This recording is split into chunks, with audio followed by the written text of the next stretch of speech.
We have Mr. Jaren Brandon for Senate. Welcome.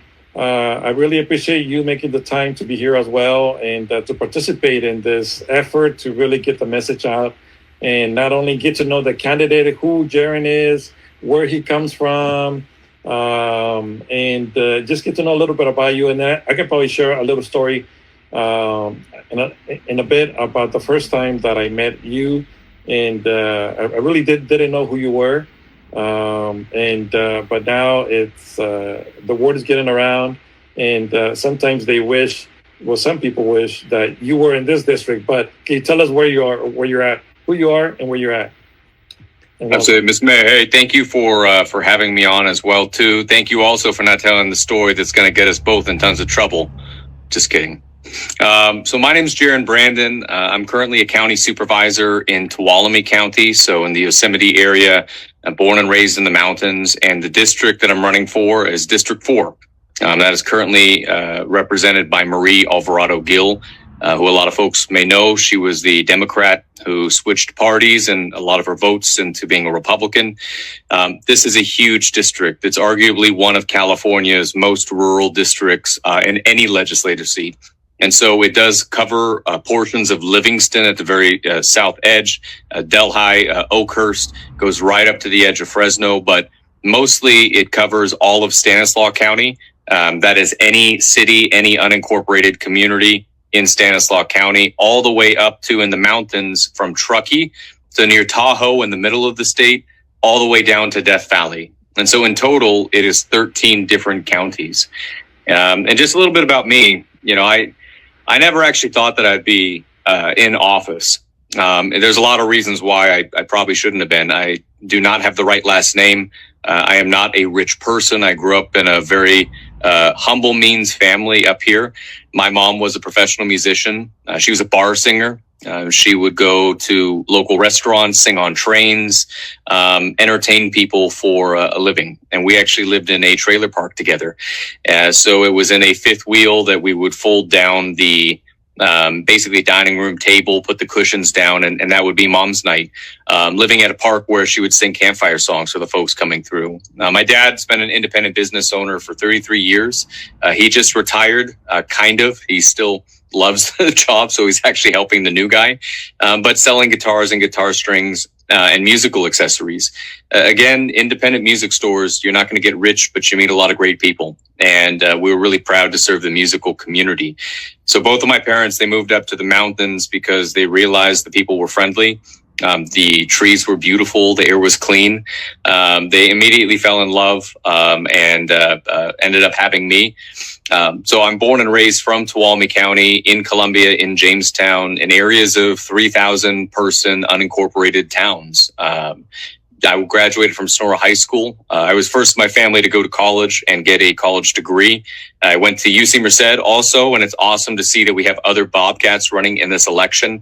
And so I lived for 6 years down in Merced off of Dunn, and then over in El Redondo. For a couple of years, I went and I pursued basically following what was a relationship and job opportunities out of college. I worked at a software company, and I was burnt out. I wanted to do something that I believed in. My dad every day got to help people that came in. Funny guy, he would tell them and bring up Amazon or whatever online to try and get them the best deal. He would give away so much free knowledge and little supplies to kids that came in or musicians that needed help at absolutely no charge. And his whole thing was, if you are good to people, they will come back when they need something, and then we'll get that sale tomorrow. And my mom dedicated her life to not making a ton of money, but being basically doing what she loved, which was bringing joy to people's lives. And I guess I looked at that when I was down in the Bay, and as many young people from our communities do, I came back home and I found that, I didn't have a plan at that time, but it's what I was missing. My mom had actually passed away by that time. She passed away when I was a sophomore in college. She had 6 years battling with cancer. And I got to see what that was like navigating the healthcare system, dealing with kind of hospice care in the end. She was a state park worker, thank God. Towards the end, so she had COBRA. She had coverage. But that was a really challenging moment. I'm proud, though, that she got to see me go from what was a high school student trying to figure things out to eventually student body president of my university, an intern. I worked on Adam Gray's campaign. I worked on Ana Caballero for state senate way back, as well as a number of local elections, Noah Lohr for mayor pro tem. And I just immediately got the bug. It was actually my friend Daniel Martinez who handed me a voter edge clipboard. And he said, you obviously like to talk. Would you like to go help me today and register some voters? And I had never taken that step to go be part of the solution before. And I fell in love with it. Ever since, I've just been raising my hand. So I came back home. I ran for the board of supervisors because the more I read, and I identify with a lot of what Japjit mentioned there, the more I realized how deep this system here had failed us. Our political leaders had failed us. We had folks who had been in office for a very long time. They talked about all the accomplishments. If you scratched the surface of that with your fingernail, you would find out most of the time the opposite was true. My community had tons of drugs in it. I saw a meth lab get busted across the street from me in Jamestown, a block from an elementary school. We had the worst roads in the state. We had no housing growth. I mean, people my age, there was no place for us to be able to get an affordable rental, much less home ownership, and 15 other issues that were just spiraling out of control. And so I'm a Democrat. I have grown up and run for and represented a community that is 2-to-1 Republican. They have since put me in office, not just because they dislike the guy that I ran against, but because I run on actually getting things done. And I'm really terrified about the future of our country, where everybody is splitting apart, where neighbors somehow think that they don't have anything in common because they might have different parties, and this political system that we don't often have folks who are really focused on the implementation and making sure that it's not just the stuff we want to do, but it's done well. And rural communities like mine, like Livingston, like all the communities of Senate District 4, we're the ones where it doesn't work. We're the ones where it breaks down. We have to deal with all of the expenses and the regulations and the mandates.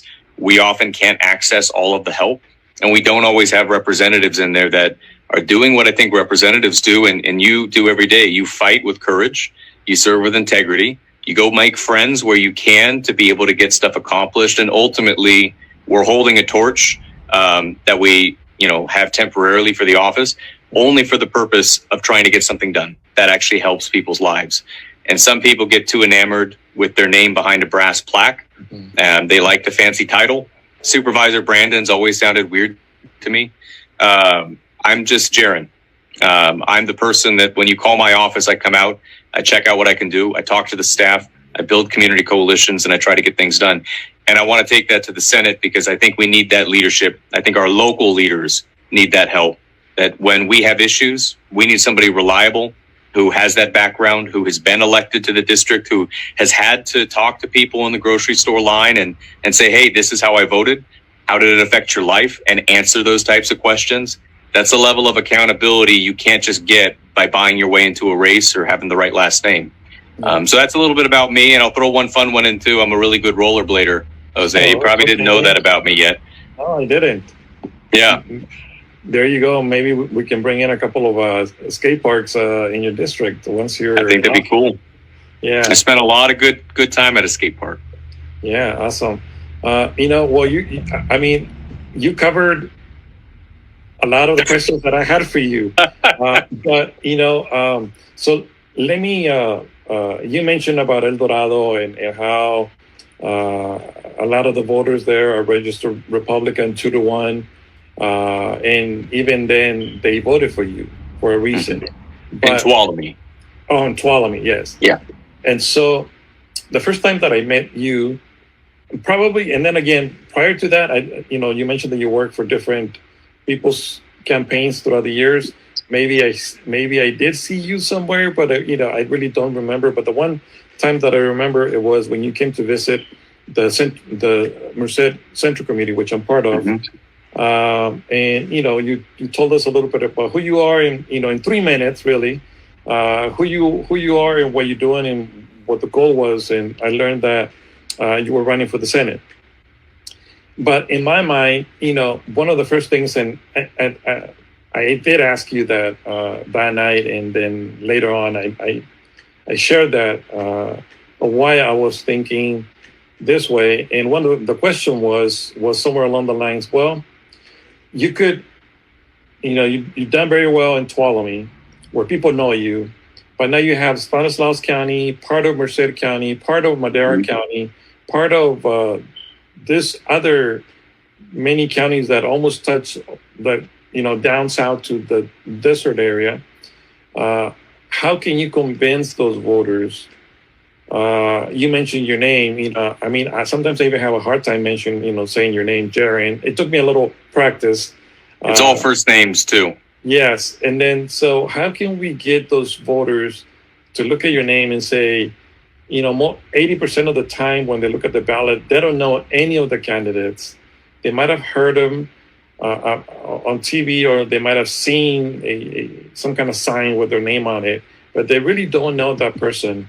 And how can we, what is the message that we can get to the Latino community, which is, 50 to 60% in most counties, to look at your name, and if they have not gotten a chance to talk to you, to get to know who you are, to consider voting for you, and not for somebody else whose name might sound Latino, and your two other candidates are women. And sometimes even just being, people vote for other candidates just because they're women.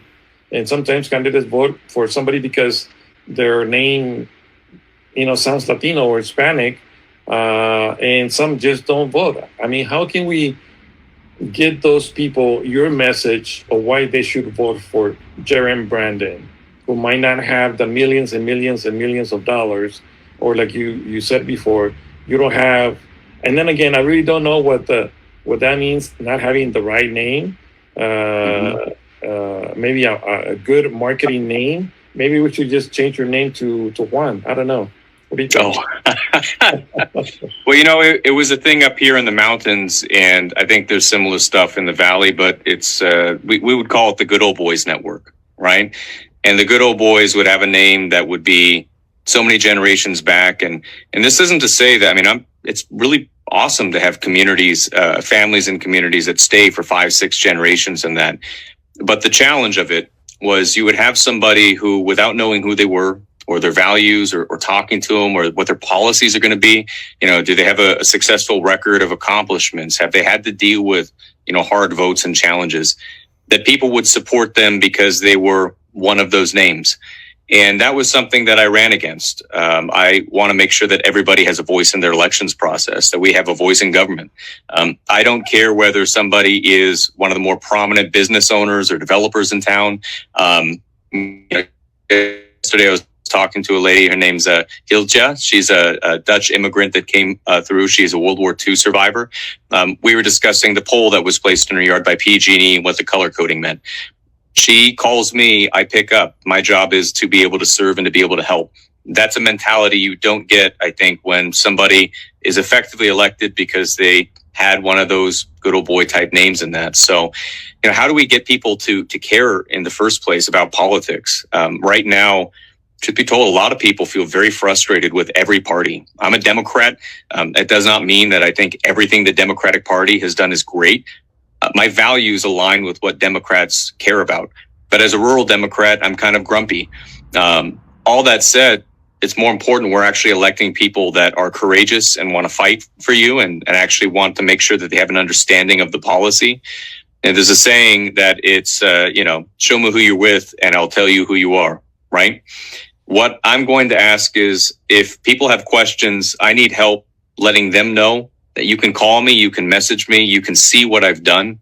I've got 6 years of votes, and the community that put me in place is better off for those years, and not in terms of just I'm so great, but I think listening and making good decisions that have fixed potholes. And the roads are better, the fire services are better, the public safety and law enforcement is better. That drug house that I saw get shut down and taken down, I believe that was probably 2008. There were a number that had cropped up in my area since then, opening or openly operating within the community. All of those drug houses have been shut down. The homeless encampments that surrounded those communities, those homeless encampments have been removed. And there's a pathway out for folks that want to get help with substance use, with mental health, with housing assistance.